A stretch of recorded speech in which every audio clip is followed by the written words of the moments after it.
Money boy, Tr3y, money boy, Tr3y. Private jet flights overseas, damn piece. We are live with my boy Chase Matkins, and we're just discussing real life. Chase, question for you. We were discussing you saying if black people had gotten $50,000 worth of reparations, there would be another black person that still wants it, and you said that was human nature.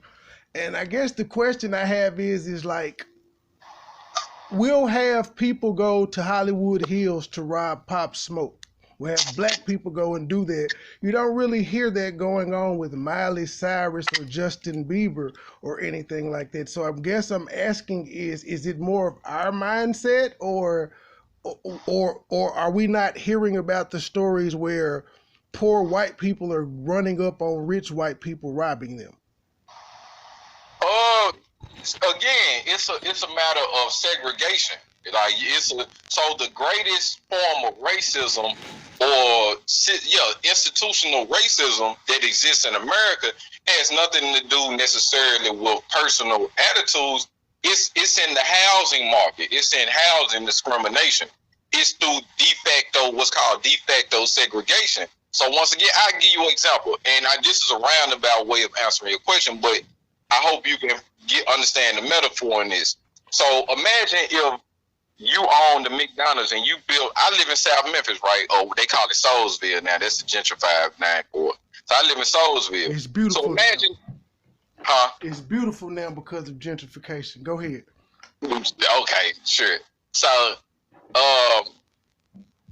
imagine if you built a McDonald's across the street from the Stax Museum. You build a McDonald's across the street from the Stax Museum, but you say any person who looks like this, right? And so let's just say that this looks like me. You know, I got my hair twisted up, right? Got a beard. Well, I didn't shave my beard off now, but you know, anybody with locks and a beard can't come in this McDonald's, right? That's the rule. And the state, the city, local government, whoever, you know, despite any type of response to it, they agree that, okay, this business is legally within their means to have such a rule, right? Even though we know that it's clearly discrimination, the government says that you can have this rule in place for your business. So now as a person with locked hair and a beard, right now I got it in my neighborhood now. This is the community I was born and raised in, I live in. Now I have to walk past this building each and every single day and kind of step around it. You know what I'm saying? I can't go in. But every day I see you raise your billboards up. I see you advertising your McDonald's. I see you advertising your Big Macs. I smell the food, right? But I still deal with the rejection, right? So we know what rejection does. If you got children, if you ever raise children, you know what rejection does to your children. You know, right? Yeah. As a parent, you know what happens if you reject your children, the type of attitude and psychologically what it does to them, what the type of feelings and emotions that it creates. So it's the same thing, same concept here. So every day it's a feeling of rejection that I'm living with that's creating microaggressions, right? So I might drink, smoke, snort, do whatever my pain away to kind of manage these microaggressions, but right? Those microaggressions justified though. If a parent tells their kid that they can't do something, that's rejection. Does that mean that they're justified? That's not the type of rejection that I'm saying. The type of rejection that I'm saying is you got 3 children, and if you allow 2 of them to do something and you don't allow 1 to do something, you tell the one the reason why he can't do it or she can't do it is because they look like this. Is a superficial reason. It's no long-term benefit to them not participating, right? It's no benefit whatsoever of them not participating. In fact, it's actually a negative. It's almost like you're punishing them by not allowing them to participate. That's the type of rejection that I'm speaking of. I'm not saying that if your son or daughter want to touch the stove and you say, no, you can't touch the stove, that's not rejection. Rejection is saying that you can't participate in something that the child sees as a benefit to them. They see it as a benefit to them. And you know that it's a benefit to them, right? But you just have selectively chosen them to not be able to participate. And the only thing you give them is a superficial reason. So you actually do harm. This is called epistemic violence, right? So you do harm through just the usage of your language alone, right? Whether you know it or not, just the language that you even use to stop them or reject them causes additional harm in the long term, because now it starts to become, well, something must be wrong with like her. Something must be wrong with how I look. Now I got to raise my children to not look like this, or not associate this particular look with goodness or acceptance, right? I have to raise my children like that in order for them to be able to have a chance based off of that. Yeah, you have to teach them to assimilate. I can agree, but I have a question for you. Put yourself as that same business owner, and you decided you wanted to have morals and standards and a dress code for your business, even though it affects blacks. Should you feel wrong for wanting to have a dress code and standards and morals? And before you answer that, let me just say, I've worked for 2 black companies. One guy required that I cut my locks to get my hair, to get his job, which I did like an idiot. And another one, he had me work a shift. He was shorthanded for like an 8-hour shift. I worked 4 of them for him. He decides to come in and tells me when the other guy gets there, he doesn't hire people that have threads, which I had at the time, which is weird because his human resources officer hired me because I did such a good job for her at another company. But I've experienced more you have to assimilate from black companies than I have white companies. But back to my initial question, if you were that business owner, should you feel bad for having standards and morals in your establishment? The question is, whose standard, whose morals, right, are you imposing? Yours. Or are you upholding? Because see, now yours. It would be yours. It's like if you had a nightclub and you said you don't want jerseys, tank tops, and fitted hats. Okay. Now, my response to that is that's fine if, like, for example, if I were to go into downtown Norfolk, right, Virginia, and I'm saying this from experience, right? So Norfolk has a Gramz Street. It's kind of like Beale Street. It's not as historical and culturally relevant as Beale Street, but it had, just as far as entertainment, its entertainment value is equivalent to like our Beale Street. So downtown Norfolk, Gramz Street has rules like that, but guess what? Gramz Street is totally isolated from every other district or area of Norfolk, because Norfolk has a rough and lower incomes, like degraded side to it, right? They got hoods, they got projects like we do, right? Mm-hmm. But they're the district that we're referring to with Gramz Street is not close in proximity to those communities. So if I was from the hood and I had all of these things that they say they don't want, it would mean that I would have to leave my community, go to their community just to be rejected versus me being rejected in my own community. It's a different feel. It's a different feeling. So having those morals and standards, that's like me going into Memphis Rocks, which is right down the street from me, and them telling me, hey, sorry, you can't come in looking like that. I'm like, bro, I literally was raised in this neighborhood. Everybody looks like me. Right? Yeah, I only been here for a couple of years. What sense do that make? Right? That don't make sense. It makes a lot of sense if you're trying to change the culture. That's the problem. You can't. That's not the way. That's colonialism. That's called in your business. But in your business, you have the right to do what you want. That's what I'm saying. If you say you opened up a popping club where you live at right now, it's in a black community. It's you. But you also say, you know what? I'm not going to allow pants sagging. I'm not going to allow tank tops. And I'm not going to allow fitted hats. That's your right. You're trying to change the culture. You're trying to subconsciously get people to say, hey, you know what?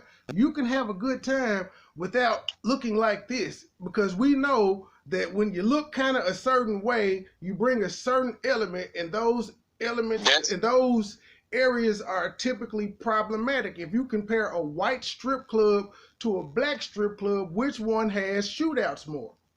Well, that's one that's inherently racist. That's an inherently racist comment off top. Number one. Number two, stereotypical might not be racist, but go ahead. It's inherently racist because it again, one of the lasting attributes of scientific racism is that a person can look a certain type of way and be what they look like. Like that's scientific racism. They said if your nose is shaped like this, or if your mouth is shaped like that, or if your forehead is shaped like this, then this means that you come from here and you have these basic attributes, like psychologically, emotionally, or otherwise. Like this is a whole literature. You can do a whole review of literature on that type of shit. You know what I'm saying? So nobody can look like what they are. That's some racist bull.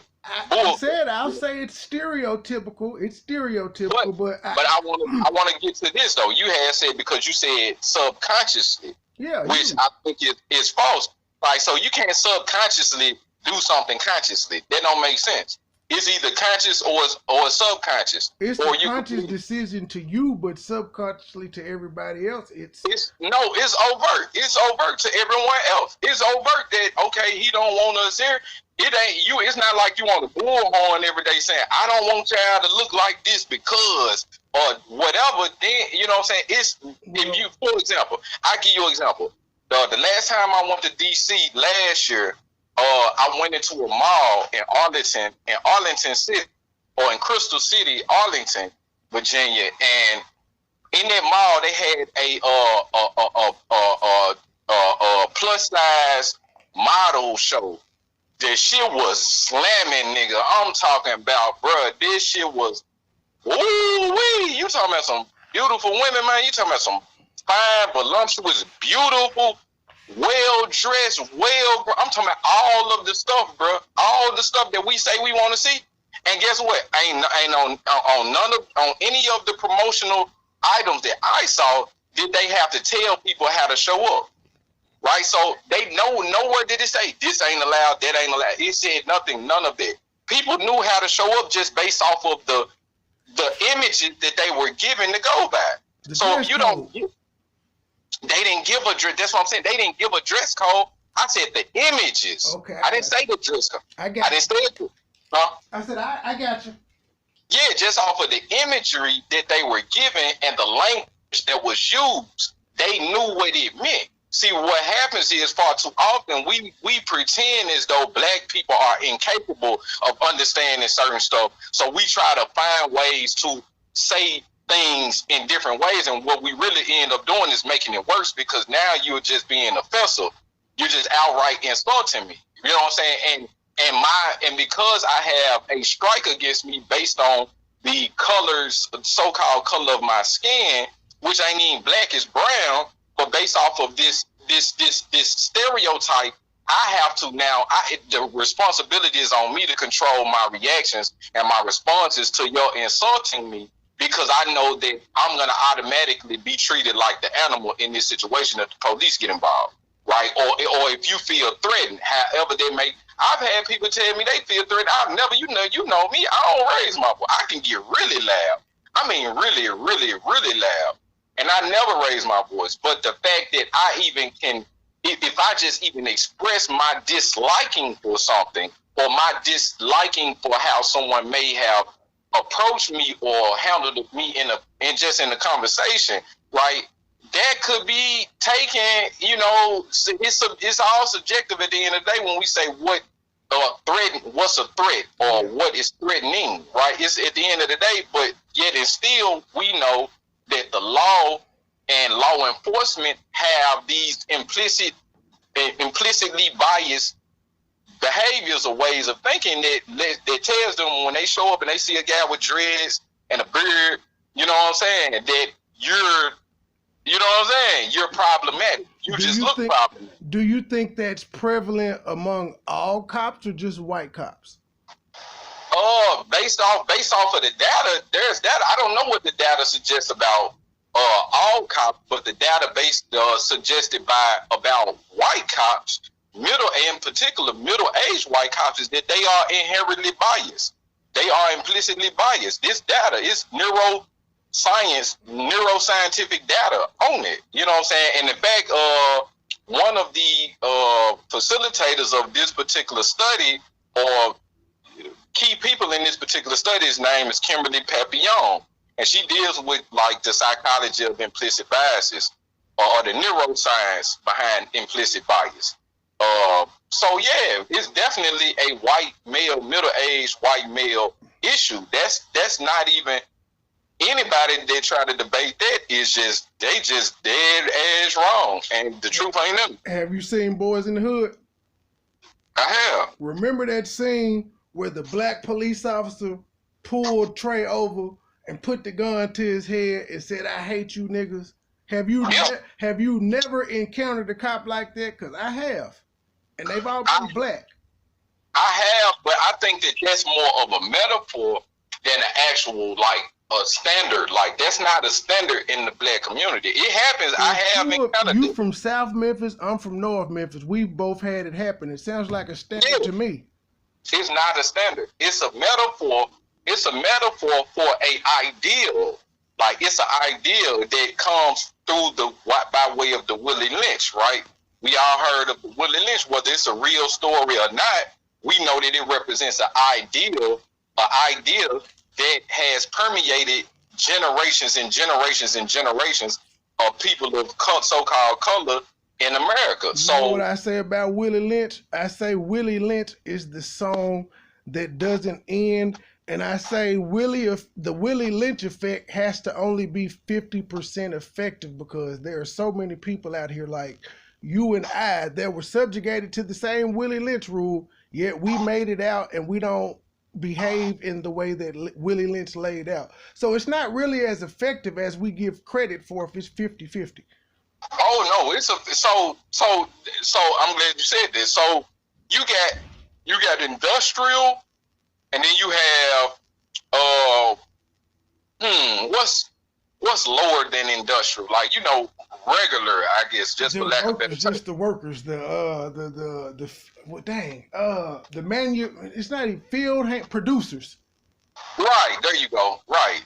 So Willie Lynch is an industrial psychology type of approach. This is an approach to industrial psychology. This is a way to control a group of workers, right? As opposed to in a one-on-one setting. Nah, can't nobody Willie Lynch me. It ain't happening. Nobody. I don't care who you are in a one-on-one. But if I was in a warehouse, it's a little different, bro. I done been Willie Lynched before, plenty of times, in an industrial setting where there's a benefit, but then there's also a risk, and then there's a inherent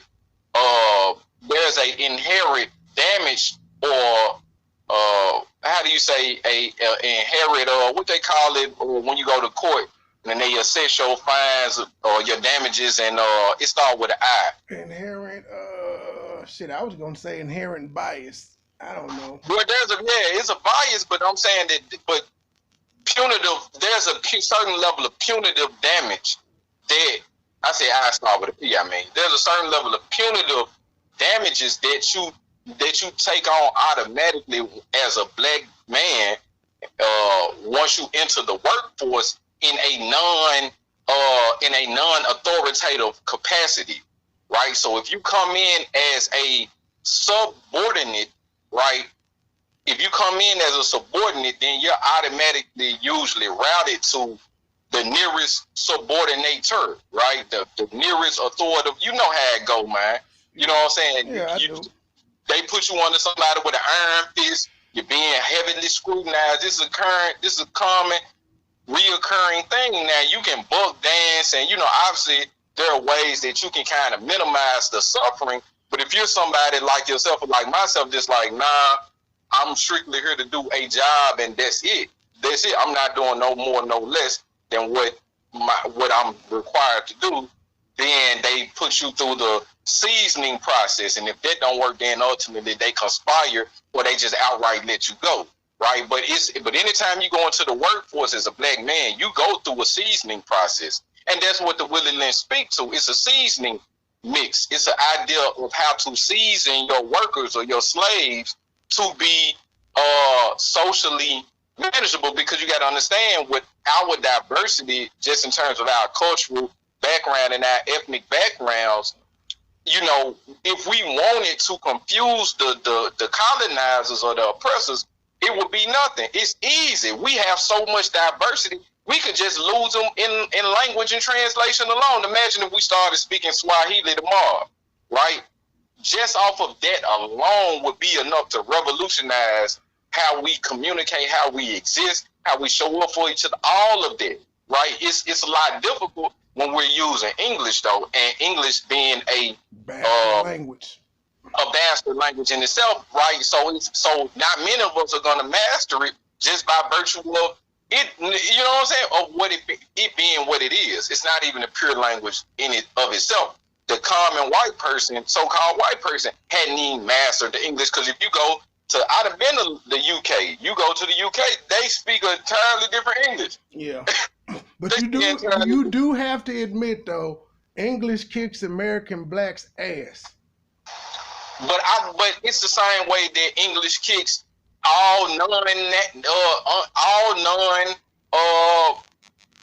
American people ass as well. I don't know now, because they can come over and speak proper English. They may forget a word or two because of their accent. Bro, you done heard Africans trying to speak proper English. Even if it's clear and concise, they have certain cultural retentions just in there. That's that accent. Michael Blackson, for instance. But hell, it amazes me how Idris Elba can cut his English accent on and off at a whim. That shit is amazing. Because he's closer to the source of where English started it. It didn't necessarily get created there, but he's closer to the source, right? It's just like people in the northern regions of America, they speak more clear English because they're closer to the source, right? It ain't got nothing to do with our schools being poor. No, they were just closer to the source. We speak hillbilly English. Our Ebonics is nothing more than hillbilly English. Real talk. Snuffy Luffakin or whatever. Like, go listen to them cartoon characters and stuff. That's how we talk. Yeah. That's how we talk. I cannot hide that southern accent for shit. Yeah, we got that shit from them. Ladies and gentlemen, this is the Toxic Masculinity Show. I am on with my homeboy, Chase Matkins, a.k.a. Gramz. Gramz, I got a question. Okay. I was kind of upset when I saw that Black Lives Matter came out and made a statement about graffiti being on the shell in Graceland, but they were silent about the 17-year-old football player at Whitehaven High School. Do you think I'm justified in my, I won't say anger, but do you think I'm justified in my criticism of Black Lives Matter? No. You know, all things being somewhat equal in politics, one has to really ask themselves, or should I say, all things being unequal in politics, you gotta ask yourself, why is someone vandalizing a property in Graceland, even how could someone consciously willfully ignore what's going on in the world, what's going on in America, what's going on in Memphis, Tennessee? Look over a child who went to school in Whitehaven, which is directly down the street, no more than maybe 2 or 3 miles directly down the street from the Graceland Manor where this event happened. How could they manage to overlook that and take issue with this, right? Unless it's a political, unless it's an attempt to gain political swing or sway, right? Or create until you said that, I didn't even realize the correlation to Graceland and Whitehaven High School. Damn. You see what I'm saying? That's another effect. Remember I told you about de facto segregation, right? That's another effect. Memphis is one of the most segregated cities in America, similar to Chicago, right? Like you said, you didn't notice the correlation between Graceland and Whitehaven High School because there is none, despite them being in the same vicinity. They say they're in the same neighborhood, right? It's a reason why they call it the Edge District now, right? Because where Whitehaven is and where the majority of black people live, right? We live on the edge, right, of the affluent societies or the dominant societies. Even though African Americans are the dominant group in Memphis, we don't represent the dominant group or number in terms of homeowners and business owners. Right, we don't own the dominant share of the wealth. So they are creating these boundaries, and it used to be just an economic boundary, right? So you go to Midtown and downtown and, all of these segregated areas, it was really more or less, well, these are so-called white people creating business districts to cater to their taste, their affluent styles, right? Now it's becoming a social and political boundary, right? So now if you are in this area, right, and you're of a different race or breed, creed or color, we can now place a restriction or a stranglehold on your activity based on our perception of you, right? And they're using the government, they're using the local government to do this. And this is just one example, of Black Lives Matter, which, in my opinion, was more than likely something that was probably tagged by a so-called white person. I could just believe it. But even if don't use the word abolish, go ahead. I don't necessarily know that to be true. However, what I will say is based on the observation. I'm not really in tune with social media these days. I don't watch the news. I don't follow none of that. But the little snapshots of news and things that I have seen, I typically see it, or even when I myself went down to the protest, the first things that I noticed was it's more so-called white folks here than anybody else. Did I miss the memo? So there is something. A good or a bad thing though? That's a terrible thing. Explain. It's a terrible thing because when the president of the United States decides to send the National Guard right to Memphis, Tennessee, because protests are getting out of control, or let's just say Chicago or Detroit or LA or Minneapolis or wherever else, right, is going on. When the president decides to send the National Guard, you know what's going to happen? All of those good old, well-meaning so-called white people, they're going to go back to Germantown, Bartlett, Cadova, where they came from, right? And you know who's going to follow them? The sheriff, and they're going to make sure that they get home safe. And the National Guard going to come right here to South Memphis. National Guard going to pull up on McLemore. National Guard going to pull up on Neil Branch somewhere. National Guard going to pull up on Chelsea somewhere, right? That's how they going to do it. I think you're being too hard on white people. White people have always been an integral part of us advancing in American society.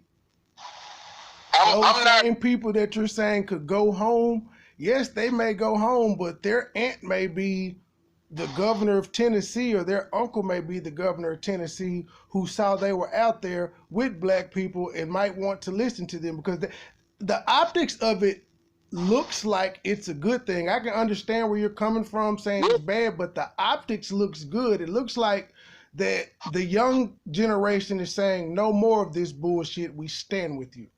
Right. I'm again, you know, it definitely creates a polarizing depiction of perception as in terms of integration and unity and things like that. I'm not against any of that. My thing is, friends are friends, allies are allies, right? Family is family, and enemies are enemies, right? And no one is all of those things at the same time. To me, it looks a little shaky when I see so-called white people positioning themselves as to appear to be all of those things. You can't be all of those things. Sometimes some things are required, like some issues are required to be dealt with by family, right? So if a person positions themselves as an ally, they want to be an ally to me, and like you said, they have the affluence or influence to speak to someone on a governmental level, and that's your family. Go have a family conversation with them. Don't stand on the platform and be a representative, right? But call that person personally. You know what I'm saying? If they're really your family, handle that issue as a family, right? Mm-hmm. And let's see where your influence really gets you. But when you put it on a platform, once it's put on a platform, then it creates narratives. It creates it almost creates a target for the people who ultimately don't get to speak for themselves or get to represent themselves, because once again, you're going to get the heads up before the missile get launched. You see what I'm saying? So you can get out the way. You understand what I'm saying?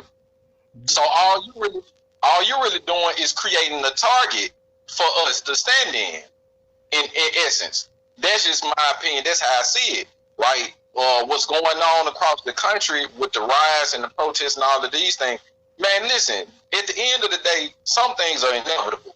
One thing for sure is violence has never been absent in this country. We've had a very violent history as a country, as a nation, even despite all of as a world. Let's just be real. It's violence all through the Bible. Well, that is true. Most of it is done by God itself, but it's neither here nor there. That's a topic for another day. I've been going on religion's ass, but we'll get into that on another gent. Definitely gotta bring you back. As y'all can see, this is why me and this brother hit it off like instantly when we met a few years back. I can refute what he's saying, but I can't say he's wrong. I can't deny the things that he's saying is wrong. I can point to personal accountability on a lot of stuff, but that still doesn't discount anything he's said thus far. So let me ask you, what do you think Biden's chances of winning the election are? Honestly, I really can't say. That's another one of those buckets. I don't really put too much salt or anything else for that matter in. Shit being one option as well, but I don't really put too much in it. What I will say is that anybody who takes for granted the privilege and the opportunity to be aligned with so-called minority groups in America, man, anyone that takes that for granted, I think that it will contribute to their undoing in the long run. So that could be Biden, that could be whoever. Anyone that takes that for granted, especially at a time like this, is going to lead to their undoing. Bottom line. And based on what I've experienced or what I've heard, saying it appears that Biden has done that. Well, I always preach, don't just pick one side because of one side. I said because doing that one side can always slip something on you. And I always use this as an example. I say Republicans could be offering black people reparations, $1 million in land. And just because they're Republicans, black people won't even listen to them. I said, while on the other hand, Democrats could be offering slavery again, And black people still, again, won't listen to them because they just automatically pledge their allegiance. So I tell people to actually listen to both sides. I don't think there were too many black people that watched the Republican National Convention. Just like I don't think there were too many Democrats that watched I don't think there were too many Republicans that watched the Democratic National Convention. I think people need to stop being pigeonholed and be open-minded and go in the booth and not just vote all blue. Vote for who speaks to the type shit that you believe in. I think that that's an overly generalized and overly simplified the perception of black people voting habits. I don't think anyone goes in the booth and say, "Oh, Democrat, Democrat, Democrat." I don't think it works like that. I have people on my page, especially elders, that is their hashtag, vote blue no matter who. So it's a thing. I'm not just making up shit. It's actually a thing. But wait though, context is everything though, bro. Like context is everything. This is what you gotta understand. I'm 31. I'll be 32 in a few weeks, okay? The things that are important to me at 32 years old, well, let me do you one better. The things that were important to me at 24 years old are different than what's important to me at 32. They shouldn't be.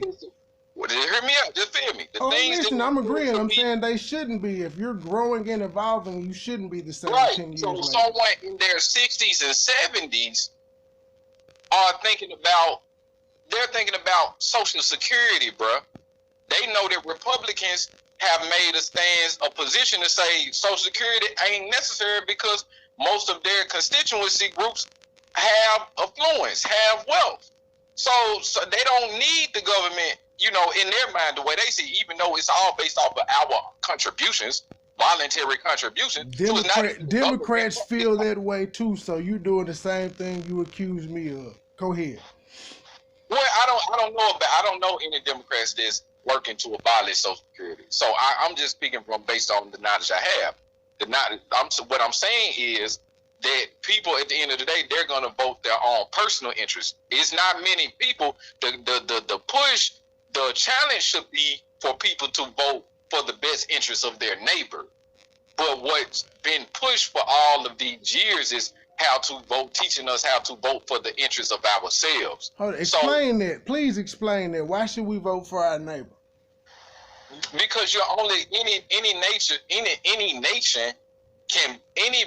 any group of people, any community can only be as strong as their weakest link, as their weakest member. That's a universal law. You can only be as strong as the weakest person in your group. So if you're not thinking about how I can make sure that my neighborhood got food, if I don't think about whether or not my neighbor has food or good, it can take care of themselves, guess what? I'm gonna have to worry about down the road. Somebody breaking in my house. You can bet that. That's just human nature. People have to survive no matter what, regardless of our morals, religious ethos, and all of that BS. Man, people have to survive, bro. It's nothing worse than the cry of a hungry child, man. That could drive. I can't even imagine it, man. You understand? So let's throw all of the self-righteous stuff out the window for a second and really come to terms with the idea that, if things are unequal, right? If things are unequitable, you can definitely believe that there's going to be some unethical behavior to follow that. Bottom line, it's just going to happen. So instead of saying, how can this president make my life better, what does this president think about the people who may have alternative views, who may have alternative lifestyles, and how is this president going to serve them? Because at the end of the day, right, we have to live together, right? We have to exist together. These people, even though they have different views and all of that, they can be my employer, right? They could be my employee. They could be my customer service agent. It's a lot of things. It's a lot of ways we intersect, right? They could be the person that owns the home that I want to buy, right? All type of stuff. You know what I'm saying?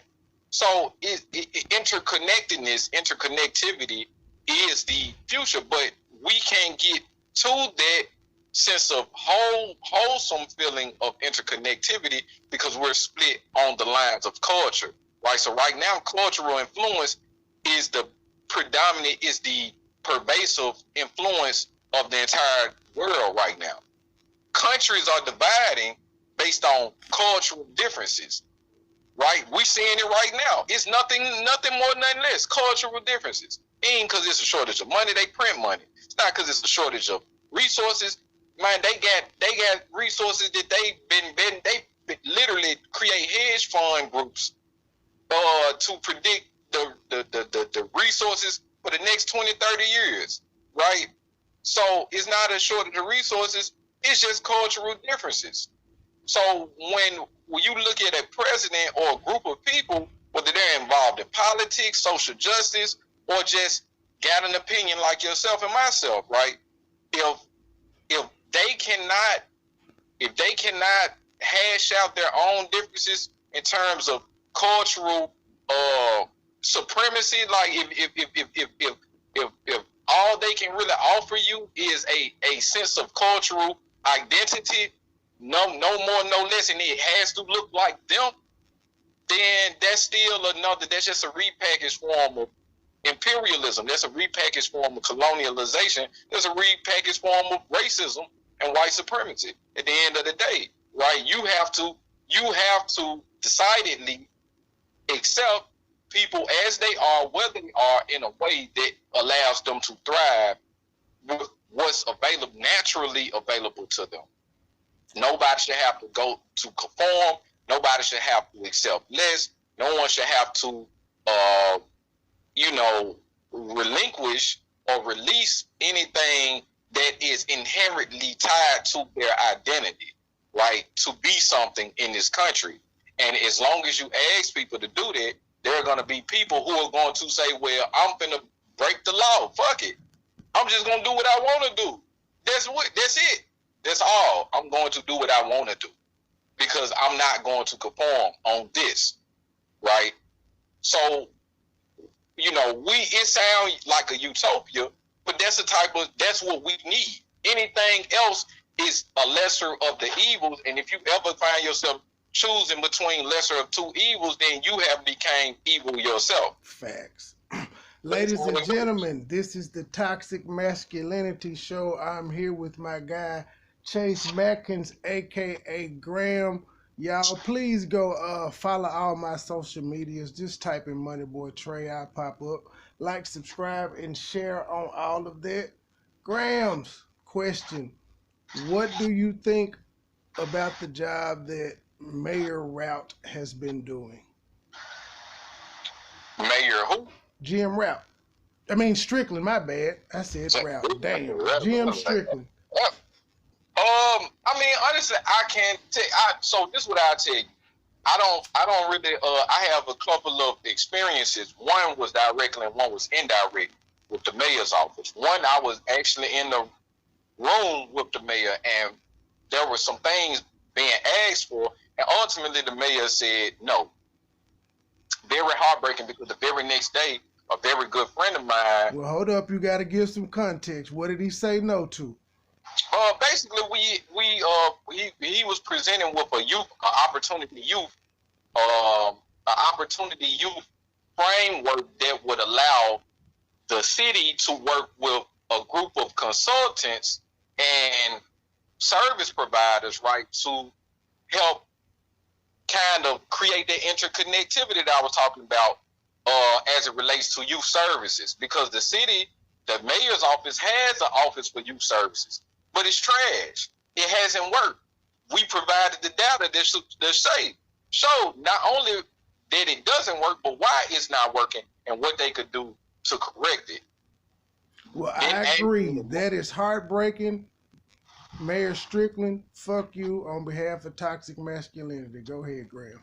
And it wasn't like he was being asked for money or anything like that. We were just simply saying to redistribute the resources that you already got out there. That's all they were saying. So he basically said, actually his exact words was, well, we'll think about it and take some time and, get back with you. But he didn't give an estimated time frame. But I know that just is a political note,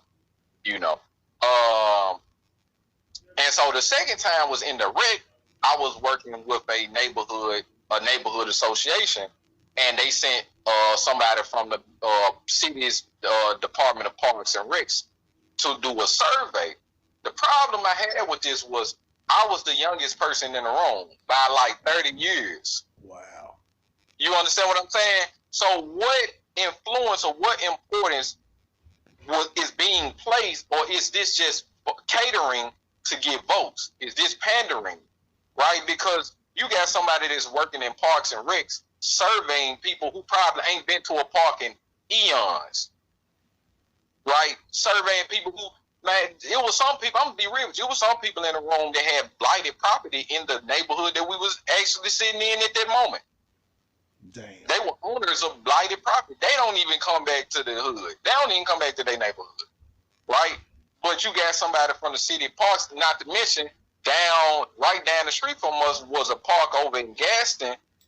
Is a park that it had to be deemed inoperable because they had chemically toxic materials. So it wasn't even safe for the kids to use, and they couldn't give us an estimated time of when they would have the equipment replaced. They were basically saying, well, y'all got to wait till the people in Germantown get funding, or maybe not Germantown, but somewhere in another district, we got to wait for the funding to get relinquished, or blah, blah, blah, blah, blah. So we like, well, what about the misuse of the funds to put this garbage? Y'all could do something totally different.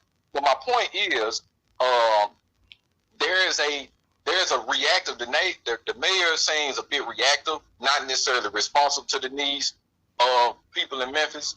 Obviously, he's doing something good because he's still the mayor, and two, we still have most of the amenities that we look for in a medium-sized city. So I'm not taking anything away from the mayor in terms of intelligence. Well, I'm not. Let me retract that. I don't know what's going on with me. I just know that based off of those two experiences, I feel that there is a disservice being done to communities in which I come from. That's just my personal saying. Me personally, I don't see anything he's done for the city. I don't, other than like the sign downtown and the new I Am a Man memorial. What has he actually done? He signed the Amazon deal, but they would have signed that whether he was in office or not. Mm. Yeah, you gotta, and I'm real careful about those workforce development deals and plans that they do. That's some real pseudo. That's like some neo-slavery exploitation, exploitive capitalism stuff too, right? Yeah, it's a classic case of good and evil, because evil is being produced out of all of it, but good is happening to the people that's working there. Yep. But my question is this: if FedEx ups and leaves, right? Because they own I think it's like a 10-year contract. They do like 10-year contracts with the city. So if FedEx just decides to pick up and leave, you know how many jobs they're taking with them? Yes. In one swoop. Right? We could say damn near 1 million. It's not 1 million. Shit, I'm just saying. I know it's not 1 million because our population ain't 1 million, but everybody in Memphis knows somebody that work at FedEx, so it's a lot of people. I would say that it's at least 10% of the population, which is still a lot for one employer. Well, you just counting the people that actually pick up boxes and shit in the hub. You ain't counting for the pilots. But are they from Memphis, though? That's what I'm saying. I ain't talking about non-Memphis employees. I'm talking about strictly. Strictly like what would it mean for Memphis people, residents? I would say it's about 50,000. They have about 50,000 roughly, and it might be a little more because that's not including temp workers. Like they come through temp services, so they're not counted as traditional or conventional employees. Well, I guess I know all the FedEx employees then, because I know 50,000 motherfuckers. Yeah. So but those type of things, though, the implications for that. But hey, Trey, man, I actually got to get out this door and take care of some business, bro. It was a pleasure talking. You got any social media you want to kick out? No, not at the moment, but I'll keep you posted, though. I'm about to upload this joint immediately, y'all. This was Toxic Masculinity episode 5. I was on with my guy Chase Mackins, aka Gramz, a brother I respect highly. And y'all will be hearing back from us for some more soon. Hey, bro, right quick, are you a flat earther? Man, stop playing with me. No, I'm asking, are you? Man, you know good and well.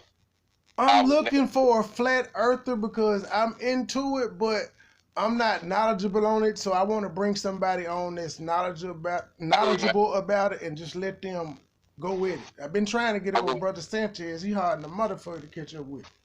Yeah, I wouldn't disrespect my ancestors like that, man. MoneyBoy Tr3y. Tr3y. Private jet flights overseas.